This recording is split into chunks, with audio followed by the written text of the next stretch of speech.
Memang perlu cermat. Jangan alur kisahnya dijadikan kias. Ntar wasiat lagi kalau nggak ada umur bakar. Ini kan bicara syariat Bani Israel berbeda dengan syariat kita. Ya. Jadi yang dibicarakan substansinya penekanan masalah khasyah, takutnya. Mari kita baca hadis tersebut. An Hudzaifah radhiyallahu anhu. Dari Hudzaifah radhiyallahu anhu. Sami'tun Nabiyya sallallahu alaihi wasallam yaqul. Aku mendengar Nabi Muhammad sallallahu alaihi wasallam bersabda, "Inna rajulan hadarahul mautu." Sesungguhnya ada seorang laki-laki datang kepadanya tanda-tanda kematian. Di dalam hasyiah Syekh Syanwani jelaskan laki-laki itu nabbash, penggali kubur di zaman Bani Israel. Kerjaannya suka mencuri kain kafan. Kalau zaman dulu kain kafan berharga, jadi orang mati kain kafannya diangkat, mayitnya mah dibiarkan di lubang. Itu nabbash. Falamma ya'isa minal hayati, ketika dia putus asa dari kehidupan, dia merasa umurnya udah gak panjang lagi deh. Auso ahlahu, dia berpesan kepada keluarganya, idza ana mittu fajma'u li hataban katsiran. Apabila aku mati, kumpulkan untukku kayu bakar yang banyak. Kumpulin. Wa auqidu fihi naran, nyalakan api pada kayu bakar itu, sundut sampai apinya membumbung. Lalu bakarlah hatta idza akalat lahmi, hingga apabila api sudah melumat dagingku, wa khalasat ila azmi, dan sudah menyambar kepada tulangku, famtuhistu, lalu aku terbakar, hancur, fathanuha, tumbuk tulang-tulangku, tsumma nzuru, kemudian lihat, yauman, tunggu di satu hari, rohan, datangnya satu angin yang berhembus, fadruhu fil yammi, lemparkan tulang-tulangku, debu-debuku itu ke sungai, lempar. Fafa'alu, ketika dia mati, keluarganya dia lakukan pesan dari si Nabbash tadi, fajama'ahu. Lalu di hari kiamat Allah kumpulkan kembali utuh. Allah berkuasa untuk menghimpun kembali. Faqala lahu, Allah tanya kepada Nabbash tadi, lima fa'alta dzalik, kenapa kau lakukan hal itu? Qala, dia menjawab, min khasyatika, lantaran takut padamu ya Allah, dosa saya terlalu banyak, mencuri kain kafan, saya takut kepada engkau, murkamu saya takut.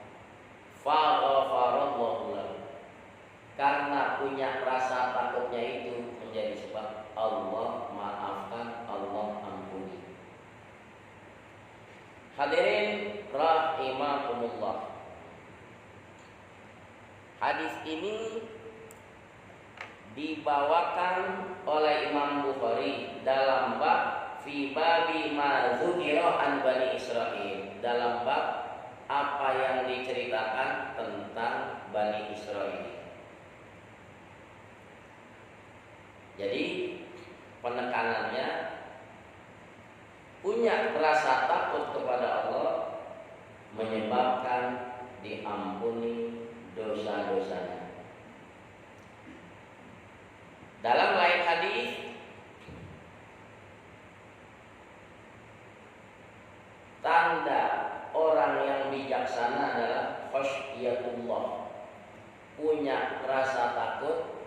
kepada Allah Subhanahu wa taala. Orang kalau masih punya rasa takut kepada Allah, insya Allah hatinya, nuraninya masih bijak. Tapi kalau sama Allah saja tidak takut, bagaimana halnya kepada manusia? Sama Allah saja dia berani, apatah lagi dengan makhluk. Di 10 hari terakhir kita tentu sering membaca doa yang Nabi ajarkan. Allahumma innaka afuwwun tuhibbul afwa fa'fu anni. Ya Allah, Engkau Maha Pemaaf, suka memaafkan, maafkanlah daripadaku. Nabi kasih isyarat, diri kita memang banyak berlumuran dosa. Doa yang diajarkan Nabi menyambut datangnya Lailatul Qadar, perbanyak doa tadi. Maafkan aku ya Allah, dosaku sudah terlalu banyak melumuri diri, maafkan ya. Mudah-mudahan Allah mengampuni dosa-dosa kita. Kita lanjut hadis 189. Di zaman Bani Israel yang pegang kendali pemerintahan adalah para nabi-nabi. Nabi wafat ditindaklanjuti oleh nabi berikutnya. Nabi wafat ditindaklanjuti oleh nabi berikutnya. Mari kita lihat. An Abi Hurairah radhiyallahu anhu, anin Nabi sallallahu alaihi wasallam qala. Dari Abi Hurairah radhiyallahu anhu, dari Nabi sallallahu alaihi wasallam bersabda, kanat Banu Israila tasusuhumul anbiya'u. Adalah dulu Bani Israel dipimpin, dikendalikan mereka itu oleh para nabi-nabi. Kalimat sasaya susu, kalau orang naik delman, yang mengendalikan kuda apa namanya? Sekarang pusing. Dulu apa? Sais. Ada kan bahasanya? Sais. Itu dari bahasa Arab. Sasaya susu, fahuwa saisun. Orang yang mengendalikan namanya sais. Dari bahasa Arab. Belakangan disebut kusir. Kalau dulu apa? Sais. Nah, Bani Israel dulu tasusuhumul anbiya, dikendalikan oleh para nabi-nabi. Kalau Nabi anti suap, apa adanya, Nabi nggak akan biarkan umatnya melakukan pelanggaran. Bila mana melakukan pelanggaran dihukum sesuai kesalahan. Yang tidak bersalah tidak dicari-cari kesalahan. Kullama halaka nabiyyun, asal mana halaka binasa, yang dimaksud wafat. Setiap kali wafat seorang nabi, nabi ini memimpin umatnya Bani Israel, wafat, khalafahu nabiyyun, digantikan lagi oleh nabi berikutnya. Kemudian nabi wafat, digantikan lagi oleh nabi berikutnya. Terus estafet, tongkat kepemimpinan Bani Israel dipegang oleh para nabi-nabi. Nah, Nabi Muhammad bilang, wa innahu la nabiyya ba'di. Sesungguhnya tidak ada nabi sepeninggalku. Ini hadis sahih riwayat Bukhari. Nabi menekankan, enggak ada lagi nabi sesudah aku. Makanya bagian dari konsekuensi syahadatain, bersyahadat Nabi Muhammad utusan Allah, itu udah include. Saya bersaksi Nabi Muhammad utusan Allah, saya bersaksi enggak ada lagi nabi sesudah Nabi Muhammad. Kalau dia ikrar 2 kalimat syahadat tapi meyakini ada lagi nabi sesudah Nabi Muhammad, ikrarnya asli, berarti dia menyalahi ikrarnya wa asyhadu anna Muhammadar Rasulullah. Bahkan mereka memelintir ayat.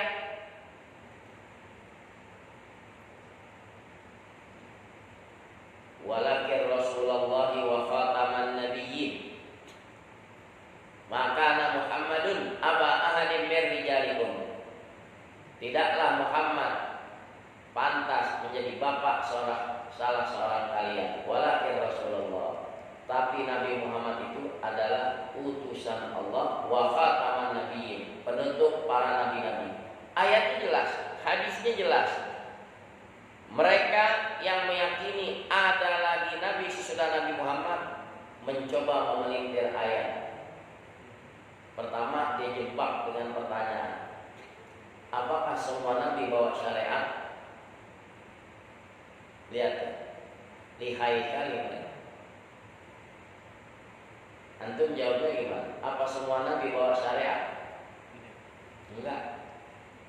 Nabi yang mendapat kitab aja enggak semua.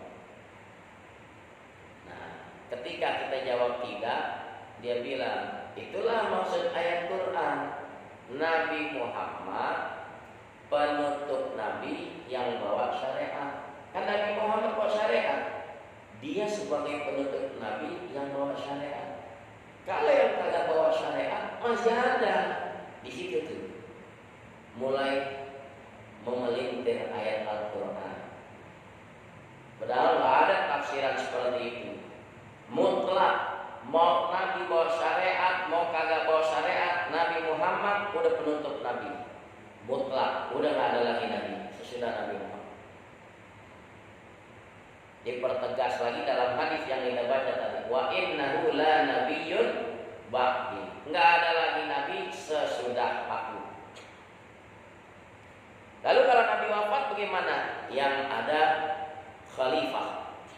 Wasatakunu khulafa'u, nanti bakal ada khalifah-khalifah yang menggantikan Nabi. Khalifah Abu Bakar As-Siddiq, ditindaklanjuti Khalifah Umar bin Khattab radhiyallahu anhu, ditindaklanjuti Khalifah Utsman bin Affan radhiyallahu anhu, ditindaklanjuti oleh Sayyidina Ali Khalifah. Terus Sayyidina Ali ada, terus lanjut kepada Sayyidina Hasan. Tapi Muawiyah kepengen menjadi khalifah. Sayyidina Hasan ngalah, daripada terjadi keributan ngalah. Ya sudah, Andalus. Terus berganti. Fayak turun, maka banyaklah itu khalifah. Kalau mereka para sahabat nanya, fama ta'muruna, kalau kau tak ada, diganti oleh khalifah. Terkadang terjadi percekcokan, pertikaian, keributan. Kau perintah kami apa? Qala, Nabi bilang, fu bai'atal awwali fal awwali. Taati bai'at khalifah yang awal, lalu khalifah yang awal. Artinya taati khalifah yang sah, karena dia yang awal. Atuhum haqqahum, berikan kepada mereka haknya. Apa haknya? Itu khalifah ditaati. Selama mereka tidak menyuruh berbuat maksiat, wajib kita taat. Berbeda halnya kalau seorang pemimpin menyuruh kita berbuat maksiat, nggak wajib kita taati. Dan itu hadis di kitab ini sudah lewat. Abdullah bin Hudzafah diangkat oleh Nabi sebagai komandan perang Ansor. Komandan perang. Lalu Nabi berpesan pada prajurit, taati komandan.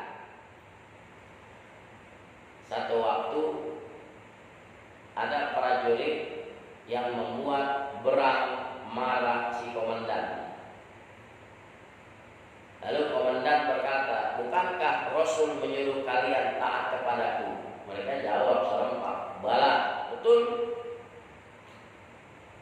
Lalu si komandan menyuruh, kumpulkan kayu bakar. Ya mereka taat, kumpulin kayu bakar. Begitu udah numpuk, instruksi kedua dari komandan, sundut, bakar, bakar. Api berkobar-kobar. Instruksi ketiga, masuk ke dalam kobaran api. Taat nggak? Di situ ada silang pendapat. Yang pakai nalar jalan. Instruksi pertama, kumpulin kayu, ya. Instruksi kedua, sundut kayu, bakar, ya. Instruksi ketiga, suruh nyemplung, entar dulu. Nah itu yang pakai nalar. Tapi yang fanatik buta, perintah komandan wajib ditaatin. Dia pengen nyemplung, dipegangin sama temennya yang nalar jalan. Jangan, ini perintah komandan. Nggak bisa. Kejadian ini terdengar ke telinga Rasulullah. Singkat cerita, api melahap kayu-kayu bakar hingga padam. Si komandan marahnya mereda. Kejadian ini terdengar ke telinga Rasulullah. Apa Rasulullah bilang? Seandainya mereka masuk ke dalam kobaran api, mentaati perintah komandan, mereka nggak akan keluar dari api hingga hari kiamat. Baru Nabi katakan di ujung hadis, innama ta'atu fil ma'ruf. Sesungguhnya wajib taat dalam kebaikan. Nah kalau disuruh nyemplung, ikut nggak? Ikut nggak? Ya jangan ikutin. Jadi jangan ditelan mentah-mentah. Selama pemimpin menyuruh yang baik, wajib taat. Tapi kalau menyuruh atau isi perintahnya bertentangan dengan Allah dan Rasul, wajiblah ditaati. Enggak. Fa innallaha sa'iluhum. Sesungguhnya Allah akan bertanya kepada mereka, atau para pemimpin. Nanti akan diinterogasi di hari kiamat. Ammas tar'ahum, tentang yang dia pimpinkan. Diminta pertanggungjawabannya. Kenapa bangsa kalian jadi makin jauh sama Allah? Apa perintah kalian kepada rakyat? Diinterogasi itu. Mungkin di dunia bisa berkelit dari jeratan hukum, bisa dipermainkan hukum, tapi yaumil qiyamah sampai bertemu di pengadilan akhirat, malaikat anti swab, CCTV-nya lengkap. Ya, kalau CCTV manusia masih bisa diakali. Nah kalau malaikat, ya, biar kata kilometernya dihapus, malaikat bisa setel lagi tuh. Wah, kelihatan nggak? Kelihatan. Nah, ini dia. Otaknya siapa? Dalamnya ini dia. Kelihatan nggak? Kelihatan. Jadi paham nggak?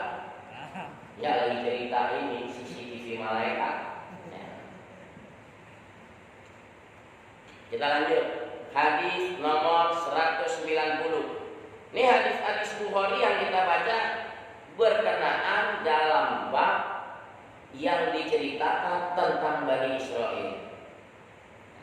Masih berhubungan Bani Israel lagi. An Abi Sa'id radhiyallahu anhu. Dari Abi Sa'id radhiyallahu anhu, anna Nabiyya sallallahu alaihi wasallam qala, bahwa Nabi sallallahu alaihi wasallam bersabda, la tattabi'unna. Ini lamnya lil qasam. Demi sesungguhnya kalian betul-betul akan mengikuti sanana. Apa sanan? Tori, jalan, pola pikir alladzina min qablikum, orang-orang sebelum kamu.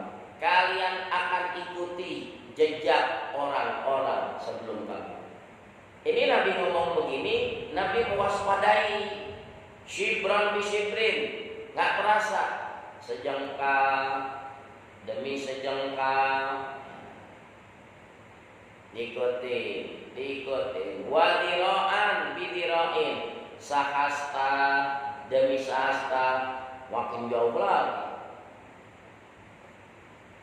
sampai digambarkan oleh Nabi udah terlalu jauh umat ini mengikuti pola pikir mereka, hatta lau salaku yuhrodobin, seandainya mereka masuk ke lubang biawak. Ini kalau dalam bahasa Arab ada bob, ada warol. Kalau kita kenalnya warol, biawak, ekornya panjang.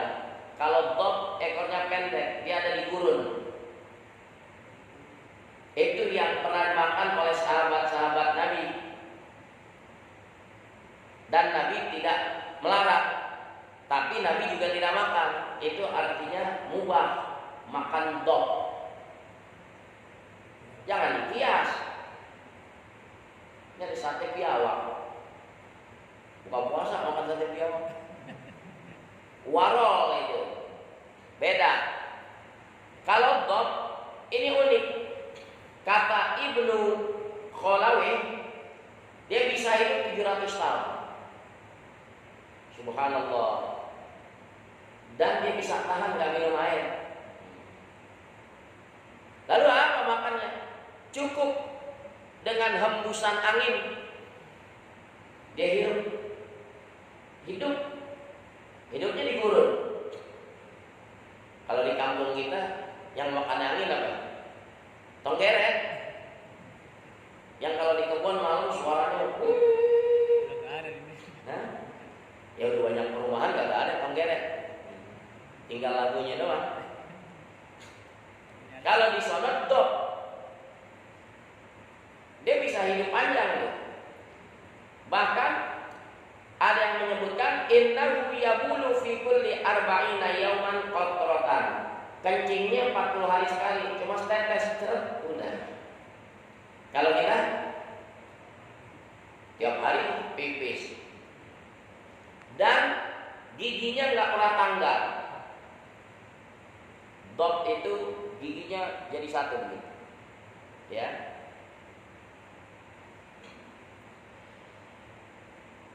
Kata Sayyidina Anas dalam riwayat Ibnu Abi Dunya, "Anna dhabba la yamutu fi juhrihi hadza illa man zalama min zulmi bani Adam." Dhab tidak mati di lubangnya ini melainkan lantaran penganiayaan manusia. Kalau kagak diseksa manusia, dia jarang yang mati di lubang. Kalaupun mati di luar. Kenapa kok yang disebut lubang biawak, lubang dok? Ya, kalau di sana, karena begitu sempitnya masih berusaha masuk. Nabi gambarin, kalian akan ikuti jejak langkah mereka, sejengkal demi sejengkal, sahasta demi sahasta, hingga andai kata mereka terjerumus ke dalam kubangan maksiat. Maksudnya begitu. Andai kata mereka masuk ke lubang dok, la salat tumuh, kalian terbawa juga ikut. Sahabat kaget. Siapa yang dimaksud? Umat sebelum kita siapa? Qulna, mereka menebak-nebak, ya Rasulullah, al-Yahuda wan Nasara. Bukankah itu Yahudi dan Nasrani? Nabi jawabannya singkat. Faman itu istifham ingkari. Kalau bahasa kita, siapa lagi? Ini Nabi memperingatkan umatnya, jangan sampai perilaku pola pikirnya ikut jejak cara mereka Yahudi dan Nasrani. Saya kasih contoh. Dalam hadis riwayat Baihaqi di kitab Mukhtarul Ahadits An-Nabawiyah dikutipkan, la tusallimu taslimal yahudi wan nasara. Jangan kamu memberi salam gaya salam Nasrani, Yahudi dan Nasrani. Bagaimana gaya salam mereka? Nabi ikutin, jangan ikutin. Fa inna taslimahum bil kufufi wal hawajib. Cara salam mereka bil kufuf, jamak daripada kafun. Nih, tapak tangan. Wal hawajib, jamak dari hajib, alis. Sekarang kita tanya, yang ngerjain siapa? Hai. Lincing mata. Nah, siapa yang ngerjain? Kalau kita ngajarin cucu, kisbay. Nabi udah ikutin, jangan ikutin. Belum umroh, belum haji, lebih dulu kenal kisbay. Begitu istilah, oh kisbay beda. Istilah seperti halnya kita cium tangan, Bismillahirrahmanirrahim. Begitu. Lah kalau kisbay, jangan disamain istilah sama kisbay sembarangan. Cara salam mereka, Nabi bilang jangan diikuti. Itu gaya salam mereka. Hadirin didik anak-anak di rumah. Dulu kita kalau kecil cium tangan, betul-betul tangan orang tua kita cium. Tahu siapa yang ngajarin? Tangan orang begini. Benar ya? Lurusin tuh. Hah?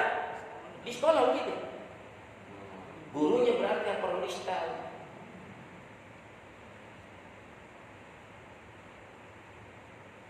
Ini saya mereka-reka jadi ingat gaya Bani Israel. Disuruh sujud sama Nabi Musa, sujudnya begini. Ketika keluar dari Bukit Tih, masuk ke Masjidil Aqsa, udkhulul baba sujada. Masuk ke pintu Baitul Maqdis dengan tunduk hormat. Dia begini. Pakai pipi. Kenapa jadi anak-anak cucu kita gini? Nanti sampai gede itu ke bawah tuh. Mantu ke mertua, cium tangan ini. Dulu-dulu gak ada tuh. Lurusin. Ya. Itulah 3 hadis yang kita baca tentang hal-hal yang terjadi di zaman Bani Israel. Jadi hadis yang terakhir, Nabi mewaspadai jangan sampai perilaku kita, pola pikir kita, gayanya seperti gaya mereka. Ya, kita punya identitas tersendiri. Hadirin perlu tahu, itu yang namanya jubah toga itu milik kita, bukan dari mereka. Munculnya itu kalau di wisuda pakai jubah toga itu dari Al-Azhar yang ratusan tahun. Ya.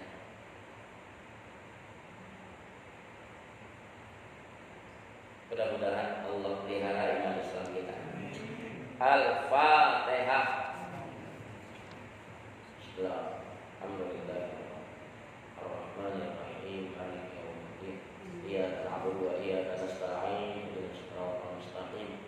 Shiratal ladzina an'amta 'alaihim ghairil maghdubi 'alaihim waladdallin. Amin. Ya Qawiyyu ya Matin, ikfina syarral zalimin. Aslahallahu umural muslimin, sarafallahu syarral mudin. Allahumma ihfaz fima ghaba 'anna wa la taqilna ila anfusina fima hadaran. Wadabbirna bi ahsanit tadbir waltuf bina fima jarat bihil maqadir ya khairal mustauda'. Da'wahum fiha subhanakallahumma wa tahiyyatuhum fiha salam wa akhiru da'wahum alhamdulillahi rabbil alamin. Assalamualaikum